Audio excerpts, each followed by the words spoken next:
एक omega books लेके भाग रहा था क्योंकि उसका फर्स्ट कॉलेज का दिन और वो लेट है क्योंकि उसे कहीं पे जाना था। वो मतलब अपने काम से निकल के अपने कॉलेज के लिए आ रहा था और उसे इतना लेट हो गया था और फर्स्ट दिन था, तो इसीलिए ना वो बहुत भाग रहा था। और सब लोग अपने अपने मतलब रूम में चले गए थे और स्टूडेंट्स के मतलब सब लोग अपने अपने इंट्रोडक्शन दे रहे थे। तो वो भाग के अपने क्लासरूम में जाता है और देखता है कि उसका टीचर उसको बैक साइड करके रखा हुआ है और सब लोगों से बात कर रहा था। तो वो ओमेगा नॉक करता है और बोलता है कि मैं आई कम इन सर। फिर वो टीचर घूमता है और बोलता है यू आर लेट वाई। फिर वो ओमेगा बोलता है मुझे थोड़ा सा काम था और मैं अपने काम से डायरेक्ट यहाँ पे आया था, मुझे माफ़ कर दीजिए सर, मेरी गलती है और दोबारा ऐसा नहीं होगा। तो वहाँ पे वो टीचर बोलता है first impression on the last impression, तुम्हारा इम्प्रेशन मेरे सामने यही हो गया कि तुम लेट आते हो।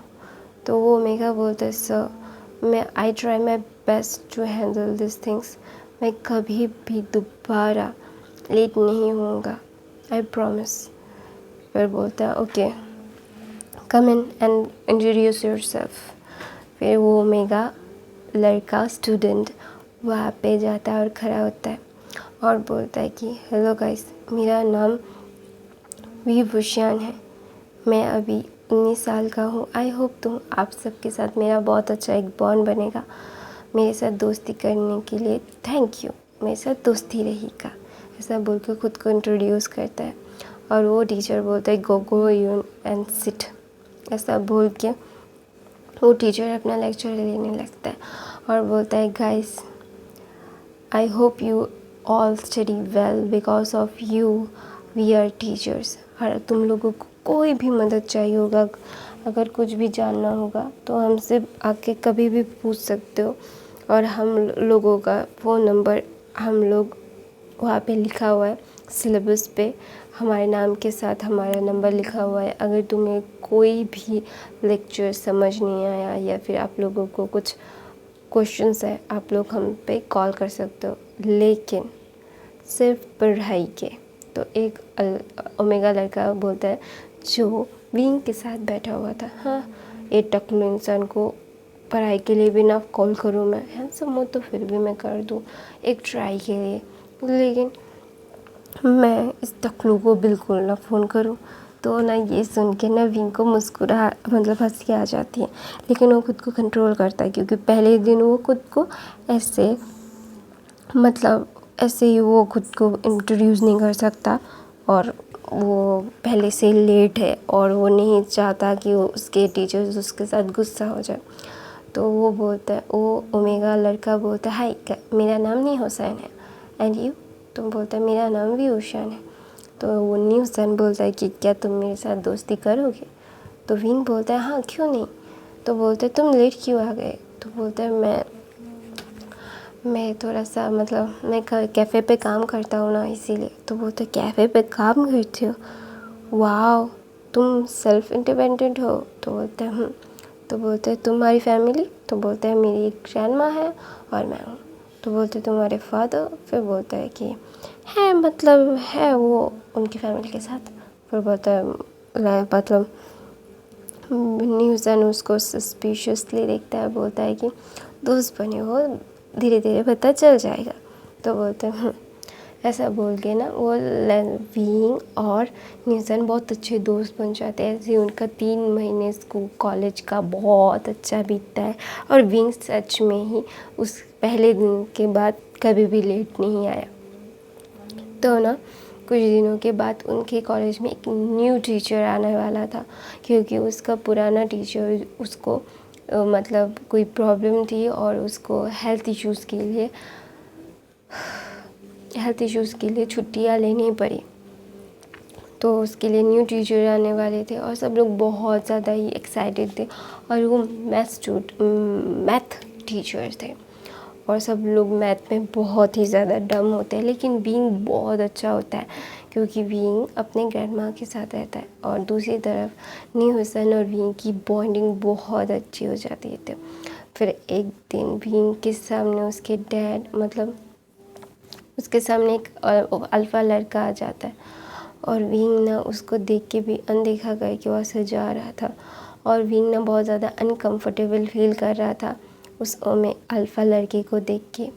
और दूसरी तरफ से वो अल्फ़ा लड़का विंग के साथ बात करना चाहता था लेकिन विंग बात नहीं करना चाहता था और वहाँ से चला जाता। तो नी हुसन बोलते वो सीनियर तुमसे बात करना चाहते थे। तो बोलते नहीं करना मुझे नी हुसन। तो नी हुसन बोलता है कि कौन है वो? तो बोलते वो मेरे स्टेप ब्रदर हैं। तो बोलते कि स्टेप ब्रदर, तुम्हारा स्टेप ब्रदर भी है? तो विंग बोलता है हाँ मेरे स्टेप ब्रदर है, मेरी एक स्टेप सिस्टर है, मेरी एक स्टेप मदर है और मेरे पापा उनके साथ रहते हैं और मैं अपनी ग्रैंड माँ के साथ रहता हूँ। फिर बोलते हैं तुम्हारे दादू? तो फिर बोलता है नहीं मेरी नानू, मेरी मॉम की मॉम। तो बोलते ओह तुम्हारे मॉम डैड ने तुम्हारी मॉम को छोड़ दिया? तो बोलते हैं हाँ बोल सकते हो ऐसा ही। फिर बोलते हैं मतलब मैं समझा नहीं। तो विंग बोलता है कि मैं उन दोनों से छोटा हूँ, मेरी मॉम और डैड की लव मैरिज हुई थी और मेरी मम्मा प्रेग्नेंट नहीं हो पाती थी तो इसीलिए डैड ने दूसरी शादी की और उनसे वो दोनों हैं और मेरी से उम्र में ऊपर है। लेकिन मेरी मम्मा ने कभी भी डैड से प्यार करना नहीं छोड़ा।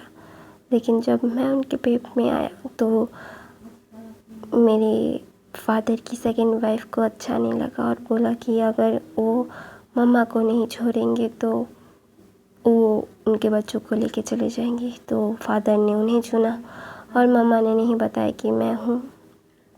तो मेरी मम्मा ने मुझे बर्थ दिया और मुझे पाला। फिर कुछ मैं जब 10th ईयर का था तब मेरी मम्मा का कोई कार एक्सीडेंट हो गया, वो मर चुकी थी। तो न्यूसन बोलते सॉरी। तो बोलते नहीं। फिर बोलता है तुम्हें सच्चाई पता होनी चाहिए, फिर अगर तुम मेरे साथ दोस्ती करो या ना करो ये तुम्हारे ऊपर है। तो न्यूसन बोलते तुम मुझे इतना अजीब समझते हो क्या? तो बोलते नहीं। तो फिर न्यूसन बोलते क्या तुम अपने फादर से? फिर बोलते नहीं मुझे अपने फादर से कुछ नहीं चाहिए, ना मुझे मेरे फादर का नाम चाहिए, ना मुझे मेरे फादर का पैसा चाहिए, क्योंकि मुझे मेरे मॉम का ये सब कुछ मुझे अच्छा लगता है। मेरी मम्मा ने मुझे पढ़ा किया है, उन्होंने नहीं, और मुझे नहीं चाहिए उनका कुछ भी, उनका नाम भी नहीं। ऐसा बोल के ना भी खाना खाने लगते। तो नहीं हुसन बोलते यू हैवन गट्स ब्रो। फिर बोलता है यार देखो अगर गट्स नहीं होंगे ना तो अपनी लाइफ में आगे नहीं बढ़ोगे। मुझे ना ऐसा नहीं चाहिए कि मुझे मेरी मम्मा की तरह बनना है और मैं कभी भी नहीं चाहूँगा कि मैं उनको लेट गो करूँ। मैं कभी भी एक अल्फ़ा के ऊपर बिल्कुल भी क्या बोलते हैं उसको डिपेंडेंट नहीं रहना चाहता। मैं खुद पे डिपेंडेंट रहना चाहता हूँ। I want to depend in my self, not my alpha. हाँ मेरा अल्फ़ा होगा, ऐसा नहीं है कि मैं किसी को प्यार नहीं करूँगा या फिर किसी को अपनी लाइफ में आने नहीं दूँगा, वो आएगा। लेकिन मैं अपनी लाइफ में खुद अपने पैरों पे खड़ा ज़रूर होना चाहूँगा। मेरी मम्मा ने बोला है अगर सेल्फ इंडिपेंडेंट नहीं बनोगे, किसी और के ऊपर रहोगे तो बहुत ही बुरा है। और मेरी मम्मा भी थी ऐसी, तो इसलिए I proud of my mom. तो बोलते हैं I also proud of your mom because your mom have real guts. फिर बोलते हैं yes I my mother is the best mother in the world. फिर नहीं हुसन बोलता है हर किसी की मॉम अपनी मॉम हर कोई बच्चा अपने मॉम को बेस्ट मॉम ही बोलेगा। तो लविंग बोलता है कि येस प्रोबेबली येस। तो ननी हुसन बोलता है यू नो हमारे यहाँ पे न्यू मैथ टीचर आने वाले हैं। तो बोलते हैं हाँ मैंने बता क्या। फिर न्यूसन बोलते अच्छा हुआ टकलू सर चले गए। मैं उनका बिल्कुल भी समझ नहीं आता था मुझे वो क्या पढ़ाते हैं और सबसे ज़्यादा वो क्या चाहते हैं क्या है, वो बिल्कुल भी बातें नहीं करते। मतलब कोई सेंस नहीं होता था उनके लेक्चर्स में, मुझे बिल्कुल समझ नहीं आता था। तो न्यूसन बोलता है गाइस प्लीज़ मुझे ना कुछ मैथ सिखा दो, मैं नहीं चाहता मैं फेल हो जाऊँ। तो विंग बोलता है ओके मैं कर दूँगा। तो बोलते हैं okay thank you so much. फिर न्यूसन बोलता है चलिए हमें हमारे न्यू मैथ्स टीचर को भी देखना है। तो ना वहाँ पे वो सब लोग कैंटीन से बाहर जा रहे थे। तो कुछ ओमेगा लड़कियाँ बोल रहे थे कि तुम्हें पता है न्यू मैथ टीचर कितने ज़्यादा यंग और हैंडसम है, उन्हें देख के बिल्कुल भी पता नहीं चलेगा कि वो टीचर है। तो ना वहाँ पे नेहसन बोलता है क्या सच में ये हमारे टीचर कैसे ही है? फिर बोलता है नहीं, तो क्या होगा, हैंडसम क्या होगा, हम क्या। फिर बोलता है कि वो एक हैंडसम अल्फा है और मैंने सुना है वो और क्या बोलते हैं सिंगल भी है। फिर बोलते हैं क्या सच में? फिर बोलते हैं सच में।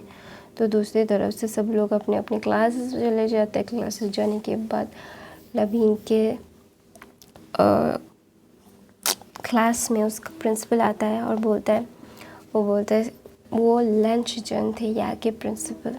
तो लंच जन आके बोलते स्टूडेंट तुम you have a new teacher और ये है लानवांग जी मेरा छोटा भाई।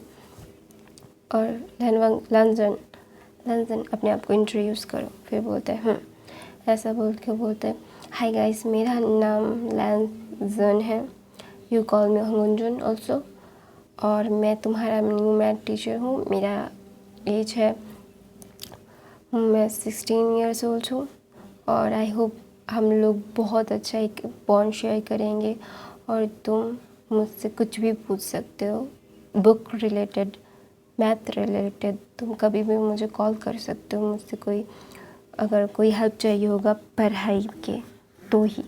तो वहाँ पे ना एक ओमेगा लड़की बोलती है लेसन तुम, तो बोलते shut up and sit your down और योर सीट। तो वहाँ पे वो ओमेगा बोलती है, वांग वुशन बोलती है कि लेसन मैं। फिर बोलता है यहाँ पे मैं टीचर हूँ, you are student, I hope you understand. और यहाँ पे सारे लोग ना मतलब 19 ईयर्स ओल्ड थे। तो सब लोगों को लेसन बहुत स्ट्रिक्टली बोलता है कि अगर उसे परेशान करे तो उससे बुरा कोई नहीं होगा। तो कोई भी मतलब लेसन का गुस्से को देख के कोई भी लिटरली लेसन से कोई भी बकवास नहीं करेगा। उसे पता है कि लेंस बहुत ज़्यादा स्ट्रिक्ट होता है और लैंशिचन भी बहुत हैंडसम थे और लेंसन भी बहुत हैंडसम था। तो सारे ओमेगास तो उस पर लट्टू हो गए थे, लेकिन उसे पता था कि लेंसन बहुत ज़्यादा ही गुस्से वाला है। तो ना वहाँ पे वांग जुशन बोलते कि हम फैमिली फ्रेंड्स हैं। तो उसका एक दोस्त बोलते कोई फ़ायदा तो है नहीं, वो तुमसे भी वैसे ही कोल्डली बात करता है। तो बोलते हैं हाँ वो यहाँ पे करता है लेकिन घर पे नहीं करता, और हमारी मॉम डैड हमारी शादी की बात भी करेंगे मेरी पढ़ाई पूरी होने के बाद। फिर बोलते हैं ओह ओके। तो ना वहाँ पे लवीन ना मतलब कुछ भी ध्यान नहीं देता, वो सिर्फ क्लासेस पे ध्यान देता है। तो ना पिंग को कोई बहुत दिनों से नोटिस कर रहा था जिसका नाम शुयंग था, और शुयंग उसकी क्लास में ही नहीं पढ़ता था, उससे सीनियर था। वो जियांग चैन के क्लास पे पढ़ता था। तो ना जियांग चैन को वो बोलता है और तुझे पता है हमारे जूनियर्स में एक ओमेगा लड़का इतना खूबसूरत बनी जैसा दिखता है और मुझे उससे बात करनी है, लेकिन वो मुझसे बात ही नहीं करता यार। मैंने कितनी बार कोशिश की है कि मैं उससे बात कर सकूं, लेकिन कभी भी मैं उससे बात ही नहीं कर पाता। बहुत ही ज़्यादा दर्द होता है यार, बहुत ही ज़्यादा दर्द। जब कोई ओमेगा मेरा प्यार नहीं समझता। तो वहाँ पे जैंगचन बोलता है हाँ तेरा प्यार तो हर किसी के लिए हो जाता है। तो वो चुयंग बोलता है यार ऐसी बात नहीं है, डोंट से लाइक दैट। तो बोलता है क्या बताओ? तो बोलता है यार मुझे हेल्प करना। फिर बोलता है मैं तेरी कोई भी हेल्प नहीं करने वाला, I never ever help you, this things stay out of my side bro. ऐसा बोल के जैंगचन वहाँ से चला जाता है अपनी शिजे के पास। बोलता है शिजे वो मुझसे, फिर बोलता है मुझे पता है वो किसी से बात नहीं करना चाहता, वो हमसे बात नहीं करना चाहता, हमसे रिश्ता नहीं रखना चाहता चिंग। हम ज़बरदस्ती उससे अपना रिश्ता नहीं रख सकते, अगर वो ही रखना नहीं चाहता। तो यानी बोलते अचिंग, और यानी वहाँ की स्टूडेंट थी नहीं, उसकी वहाँ की टीचर्स थी, यानी सबसे बड़ी थी। तो यानी बोलती है कि अचिंग हम इसमें कुछ नहीं कर सकते, हम उसको ज़बरदस्ती हमसे बात करने के लिए नहीं फोर्स कर सकते, you know very well about this things. और वो हमसे दूर ही रहना की खुशी है। तो बोलते हैं खुशी जी है, वो बहुत ज़्यादा स्ट्रगल कर रहा है, उसने हमसे कुछ भी लेने से मना कर दिया। और मॉम तो उससे बिना बात के सुनाती रहती है। फिर बोलते हैं हम इसमें कुछ नहीं कर सकते अचिंग। तो ना वहाँ पे जेंग फिमी आता है, बोलता है कि बच्चों, तो ना वहाँ पे मतलब जेंगचन बोलता है डैड। फिर बोलता है उसने तुमसे बात की। फिर जेंगचन बोलता है नहीं डैड, उसने हमसे बात नहीं की और उसने हमसे कुछ भी नहीं लिया। तो बोलते हैं ये स्टबर्न लड़का कभी भी मेरी बात नहीं सुनता। तो यानली बोलती हो आपसे आपकी बात क्यों सुने, आपका कोई हक नहीं है उस पर, हमारा कोई हक नहीं है डैड। उसकी मॉम ने उसे पाला है और अभी वो खुद को पाल रहा है। तो वो नहीं चाहता कि उसकी लाइफ में हम इंटरफेयर करें। तो नहीं करते हैं ना डैड, उसे अपने में ही रहने देते हैं ना।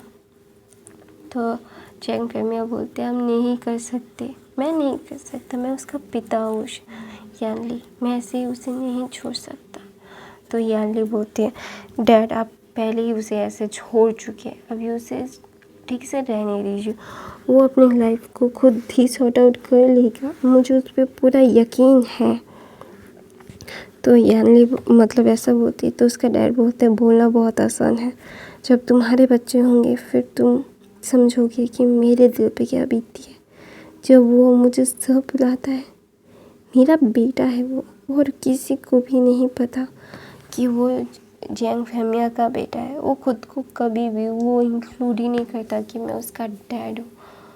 हर कोई मुझसे जुड़ना चाहता है यानली, लेकिन वो मुझसे दूर जाना चाहता है।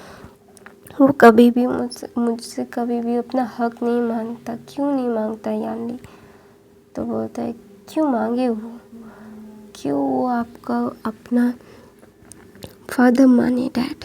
आपने तो उसकी मॉम को नहीं चुना, आपने हमारी मॉम को चुना। इससे उनकी उसका दर्द हम कभी नहीं झेल सकते। वो खुद को अकेला महसूस करता है, लेकिन हम चाहकर भी उसके पास नहीं जा सकते डैड। और हम शायद ज़्यादा कोशिश भी नहीं कर रहे उसके पास जाने की। आई डोंट नो हम क्या कर रहे हैं डैड। हम सिर्फ उसके ऊपर थोप रहे हमको, जो हमको नहीं करना है डैड। प्लीज़ उसे अपने में रहने दीजिए। और दूसरी तरफ से विंग बहुत ज़्यादा इंटेलिजेंट था। वो स्कूल में कॉलेज में हमेशा टॉप करता था। उसके फर्स्ट सेमेस्टर में उसके मार्क्स बहुत अच्छे आए थे, लेकिन विंग उससे सेटिस्फाइड नहीं था। विंग ना मतलब और मेहनत करना चाहता, उसका ग्रेड और भी इंक्रीज़ करना चाहता है। और वहाँ पे उसका फ़ोटो भी लगा हुआ था। तो वो ना मतलब विंग ना बहुत ज़्यादा इंटेलिजेंट था, और लेजेंड को उसकी इंटेलिजेंसी मतलब बहुत अच्छी लगी थी। पहली बार में पहला एक स्टूडेंट मिला था उससे जैसे उसके जैसा था, सिर्फ पढ़ाई पे, कोई फालतू की चीज़ें नहीं। तो ना लेजेंड पहली बार जब विंग को देखा था तो उसे देखते ही रह गया था। उसे पहली बार कोई का इतना खूबसूरत लगा था। बनी थी बहुत सिल्की हेयर्स, उसकी आमन जैसी आँखें। और फिर ना वो अपने ख्यालों से बाहर आता है, बोलता है कि वो मेरा स्टूडेंट है, वी कांट डू दैट। ऐसा बोल के लेजेंड अपने मन को संभाल लेता है।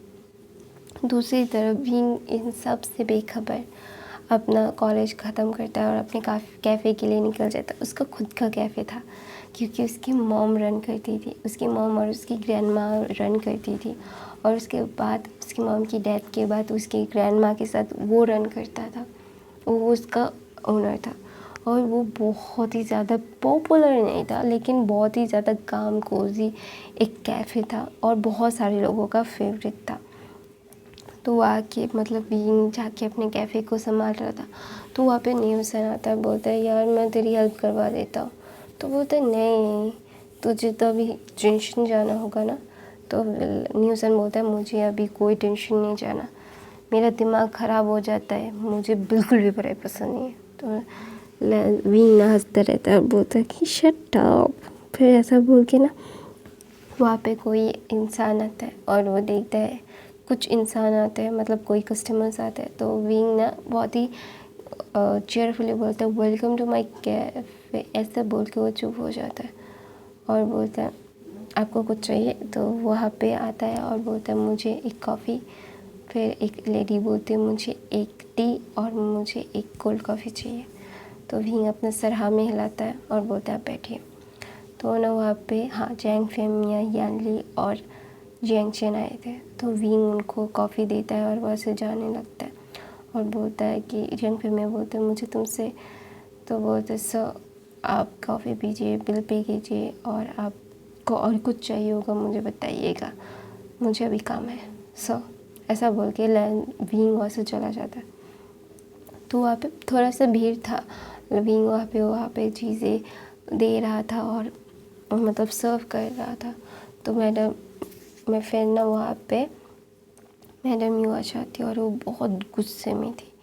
तो ना वहाँ पे जियांग फेमिया बोलते यहाँ पे कोई तमाशा मत खड़ा करना वरना मुझसे कोई बुरा कोई नहीं होगा। You I hope you understand what I trying to say. तो मैं अपनी कहानी यहीं पे ख़त्म करती हूँ। ये 2 शॉर्ट एंड फैन फिक्शन होगा। आई होप आप लोगों को ये फर्स्ट पार्ट पसंद आए तो मेरे चैनल को सब्सक्राइब, लाइक, कमेंट, शेयर